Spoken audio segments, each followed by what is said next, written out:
Today, we are talking about some bottles that redefine what you think wine can be.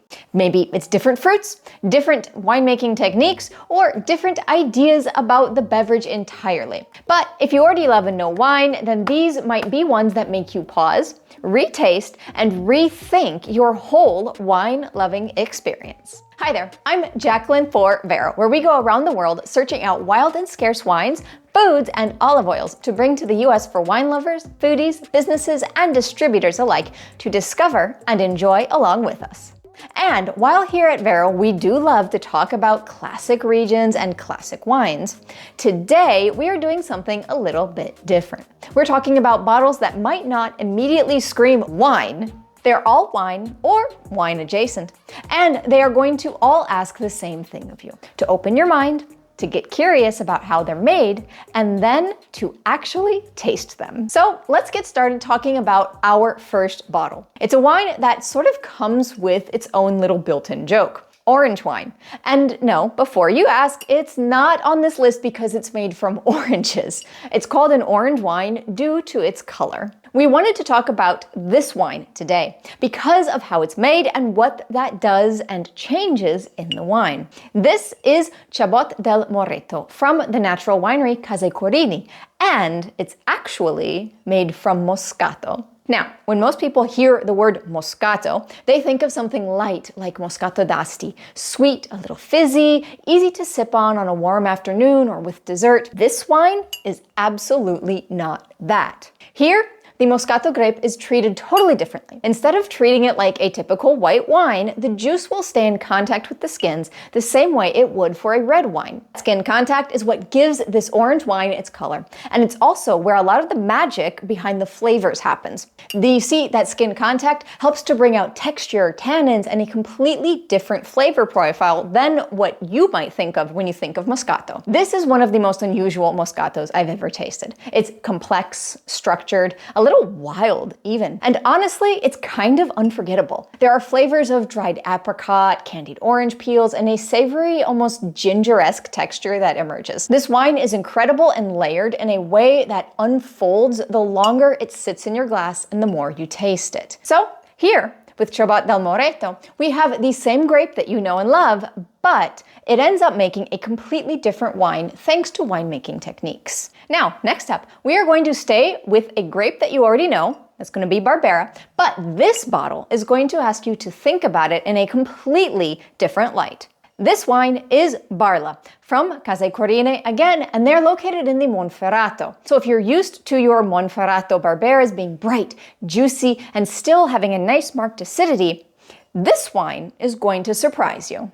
Barla is what some people might call a meditation wine. It's not built for a quick pour on a busy weeknight, but it's built for sitting with, to slowly think about what's happening in your glass and on your palate, or rather to meditate on what you are tasting and experiencing. Now, all of these different flavors are going to come down to extended aging. Instead of releasing the wine young and fresh like a lot of Barberas from that area, this Barla is given a long time to develop in wood barrels, and that time changes everything. The bright Barbera-driven fruit will soften into something a little bit deeper and darker, with dried fruits, a little bit of earthy notes, and a bit of savory complexity that can only come from patiently aging the wine. If a typical Barbera is a lively conversation, Barla is a quiet moment afterwards, when you're still thinking about what was said at the dinner table and the moments you enjoyed. Now, as we know, Barbera is famous from the Monferrato, where Casa Corini is located. From lively Barbera d'Astis to even a little bit more aged versions like a Nizza DOCG, this Barla, however, is a different animal entirely. And that is what pushes the envelope here. Same grape, same region, but a completely different kind of experience when you are enjoying it in your glass. Now we are going to be moving into the territory that really tests what the definition of wine is. And I'm of course talking about Amal-Enolito from Pelagrosso. This is an aromatized red wine in the tradition of something like a Barolo Chinato. This means that it starts out as a wine, but it doesn't just stay as a normal Merlot-based wine. Herbs, spices, and different botanicals from the vineyards are infused into the wine, and that action alone changes the whole character of this bottle. Because you see, you still get that wine structure underneath, the tannin, the depth, but layered on top of it is this world of different flavors, spiciness, bitterness, and aromatics that create complexity, mystery, and the kind of thing that your palate really needs a moment to think about what is going on here. So if someone poured you this in a rocks glass over a little bit of ice and told you that it was a craft cocktail, you'd probably believe them. But believe it or not, it's not. This is just a wine. It's just a wine reimagined in a very different way than we are used to.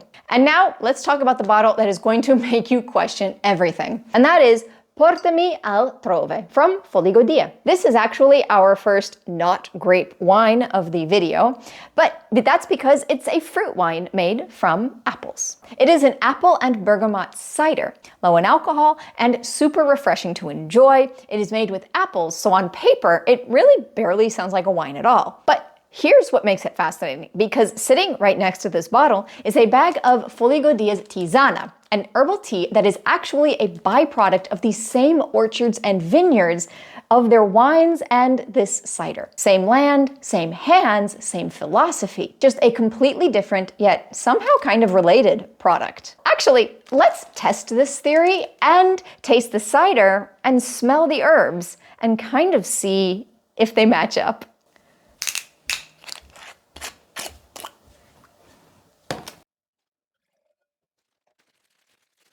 Now let's try smelling a little bit of this tisana or herbal tea and then smelling the cider and seeing if we can find any similarities. Oh, wow.